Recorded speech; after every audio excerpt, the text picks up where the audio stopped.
সুদমুক্ত অর্থ ব্যবস্থার জন্য শরীয়ত আমাদের জন্য দ্বিতীয় ব্যবসা পদ্ধতির যেটা বৈধতা দান করেছেন সেটা হচ্ছে মোদারাবা সিস্টেম ব্যবসা। সেটা কেমন? অনেকের কাছে টাকা আছে কিন্তু ব্যবসার ক্যাপাসিটি যেটা সেটা তার নেই। সে যদি 5 লক্ষ টাকা নিয়ে ব্যবসা প্রতিষ্ঠানের নামে 5,000 টাকা নিয়ে বাড়িতে বিক্রি তারপর হয়ে যাবে। মানে এমন চালাক চতুর বেচারা সবগুলা খাইয়া শেষ করে দিবে।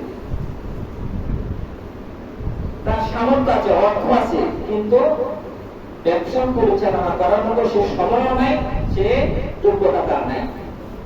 আরেক ব্যক্তি এমন আছে, সে ব্যবসা সম্পর্কে অনেক ভালো বোঝে, পরিশ্রম সম্পর্কে পরিশ্রম সে করতে পারে, কিন্তু তার অর্থ নাই। কি নাই? অর্থ নাই। তাহলে আপনি যার অর্থ আছে সে অর্থ দিবে, যার অর্থ নাই সে শ্রম দিবে। বলে আমরা এই যে এখন কোরবানি ব্যবসা, কোরবানি সিজন, 5 লক্ষ টাকা নিয়ে যাও, তুমি ব্যবসা বাণিজ্য করো, ব্যবসা বাণিজ্য করে তুমি একটা লকডাউনে তুমি একটা পার্সেন্টেজ পাবা, আমি একটা পার্সেন্টেজ পাবো। শরীয়ত এই পদ্ধতিকে বৈধতা দিয়েছে। মানে কি? একজনের অর্থ আর একজনের শ্রম। এই ব্যবসার মধ্যে দিয়ে কি হবে? যদি লাভ হয় তাহলে উভয়জনে পার্সেন্টেজ হিসাবে ভাগ করে নিবে। যদি লস হয়, ব্যবসার মধ্যে তো লাভ লস উভয়টা আছে। ব্যবসা যেটা তার মধ্যে লাভ লস উভয়টা আছে। সুদ যেটা, সুদের মধ্যে লস নাই, সুদের মধ্যে লস আছে। সুদটা এই জন্য হারাম হওয়ার একটা কারণ হচ্ছে সুদের মধ্যে লস নাই, সুদের মধ্যে শুধু লাভে লাভ।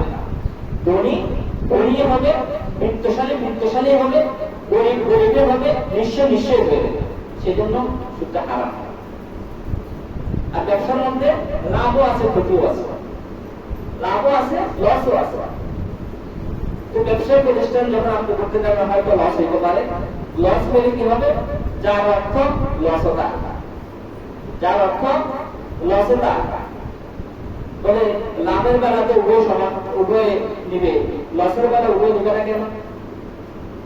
প্রশ্ন আসতে পারে না যে লাভ হইলে সমান সমান বা পার্সেন্টেজ হিসেবে যেটা নির্ধারণ করা হয় সেটা, কিন্তু যদি লস হয় তখন লসের ভাগ পার্টনারশিপ নিবে না কেন?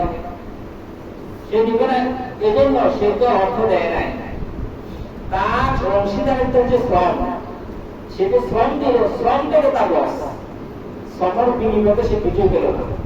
সে যে শ্রমটা দিল সেটাই তার লস, যে অর্থ দিল বাকি লসের অংশীদার তারই ভোগ করতে হবে।